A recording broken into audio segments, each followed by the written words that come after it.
আসসালামু আলাইকুম ওরহমাতুল্লাহ। আপনার নিজের মধ্যে ৫টি আলামত দেখলে বুঝবেন আপনি জাহান্নামের দিকে যাচ্ছেন, আর ৫টি আলামত দেখলে বুঝবেন আপনি জান্নাতের পথে অগ্রসর হচ্ছেন। হযরত ইবনে আব্বাস রাদিয়াল্লাহু তাআলা আনহু থেকে আমরা হাদিসটি পেয়েছি এবং তিনি বিস্তারিত ব্যাখ্যা করেছেন। তিনি যা বলেছেন তা আজকে আমি আপনাদেরকে জানাবো। তিনি বলেছিলেন, ৫টি বিষয় যদি উপলব্ধি করেন বুঝবেন আপনি জাহান্নামের পথে যাচ্ছেন। আবার ৫টি বিষয় যখন আপনার নিজের মধ্যে উপলব্ধি করবেন এবং আপনি আপনার নিজের মধ্যে পরিবর্তন দেখবেন তখন বুঝবেন আপনি জান্নাতের দিকে যাচ্ছেন। জাহান্নামী লোক চেনার প্রথম আলামত হল চেহারার লাবণ্যতা কমে যাওয়া। ধরুন আপনি অনেক সুন্দর একটি মানুষ, কিন্তু অত্যাধিক পরিমাণে পাপ কাজের কারণে আপনার চেহারার নূর কমে যায়। যদিও গায়ের রং ফর্সা, কিন্তু আপনার চেহারায় একটা বদলোকের প্রভাব লক্ষ্য করা যায়। সৌন্দর্য এমনভাবে কমে যায় যে কোনো লোক দূর থেকে দেখে বুঝে ফেলে যে লোকটি একজন পাপী। আবার দেখবেন অনেক ব্যক্তি আছে গায়ের রং কুচকুচে, অথচ নেক আমলের কারণে ৫ ওয়াক্ত সালাত এবং ওযুর কারণে, মানুষের সাথে সদাচরণ করার কারণে, সত্যবাদিতার কারণে সে ব্যক্তির চেহারায় এমন একটি নূর চমকায় যে কারণে কুচকুচে কালো রঙের চামড়ার উপরেও তার নুরানি হাসি মানুষকে মুগ্ধ করে। তাকে সুন্দর মানুষের চাইতেও বেশি সুন্দর লাগে। তার মানে বোঝা গেল, যদি কোনো ব্যক্তি পাপে লিপ্ত থাকে তাহলে সে ব্যক্তির সৌন্দর্য, তার নুরানি চেহারা আস্তে আস্তে কমে যেতে থাকে। চেহারার লাবণ্যতা এবং সৌন্দর্য কমে যায়। তাই কখনো যদি কোনো কাজ করার পর আপনি বুঝতে না পারেন যে আপনি গুনাহ করছেন নাকি আপনি নেক কাজ করছেন, তখন আপনি নিজের দিকে তাকান। আস্তে আস্তে টের পেয়ে যাবেন আদতে আপনি কি করছেন। মানুষের অন্তর অধিকাংশ সময়ই বলে দেয় যে সে কি সঠিক পথে আছে নাকি ভুল পথে আছে। দ্বিতীয় আলামত হল অন্তর কালো হয়ে যাওয়া। অন্তর কালো হয়ে যাওয়া মানেই সে ব্যক্তি প্রায় সময় চিন্তা পেরেশানিতে থাকবে।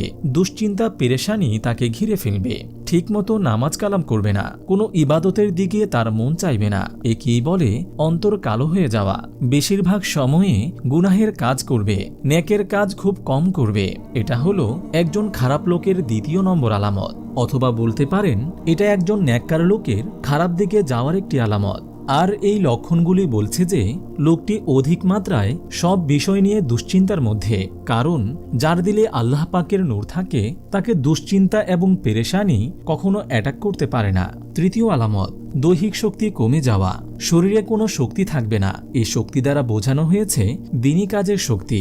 মানে আপনি ঠিকমতো নামাজ কালাম করবেন না এবং অনেক মানুষ আপনাকে ভালো কাজের দিকে দাওয়াত করবে এবং নামাজ রোজার দিকে দাওয়াত করবে, কিন্তু আপনি বড়লোক হওয়ার কারণে সেই নামাজের দিকে যাওয়া অথবা নেক কাজ করার জন্য আপনি কোনো শক্তি পাবেন না।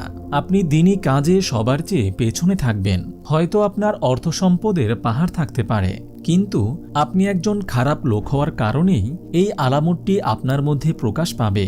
আপনি রোজা, নামাজ, হজ এবং যাকাত এগুলোর ক্ষেত্রে আপনি সবার চেয়ে পিছিয়ে থাকবেন। এটাই বোঝানো হয়েছে যে একজন খারাপ লোকের দেহে শক্তি থাকবে না। অথবা আপনি এভাবে বলতে পারেন যে একজন জাহান্নামী ব্যক্তির দেহে কখনো দিনী কাজের শক্তি থাকে না। চতুর্থ আলামত, রিজিক সংকীর্ণ হয়ে যাওয়া। দুনিয়াতে সে একের পর এক অভাব অনটনের মধ্যে পড়তে থাকবে। ধরে নিন সে ব্যক্তির অনেক টাকা পয়সা আছে, কিন্তু তাতে বরকত নেই। তার রিজিক সংকীর্ণ হয়ে গেছে। কারণ ব্যাংকে এত কোটি টাকা থেকে লাভ কি?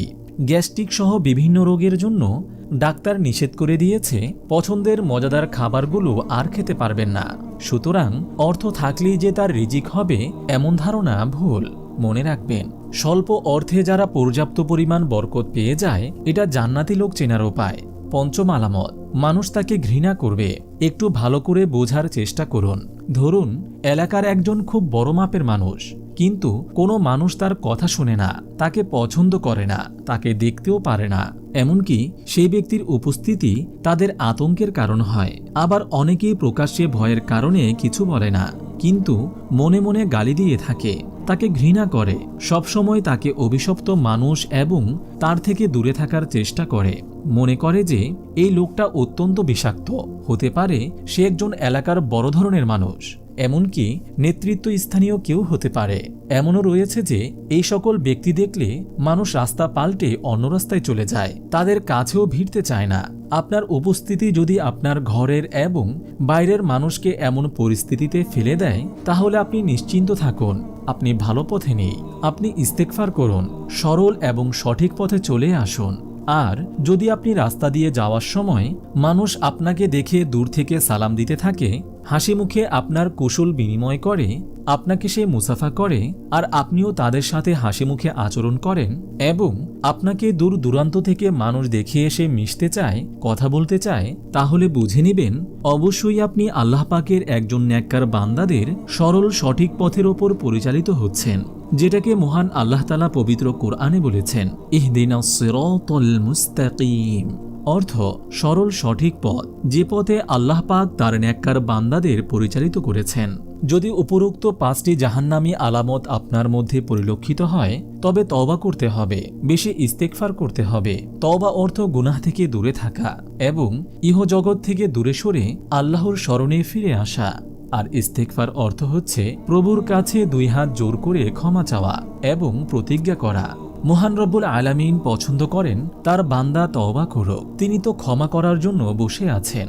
আপনি যদি এরকম ভিডিও আরও পেতে চান, তাহলে এই চ্যানেলটি সাবস্ক্রাইব করে পাশে রাখা বেল আইকনটি অন করে দিন।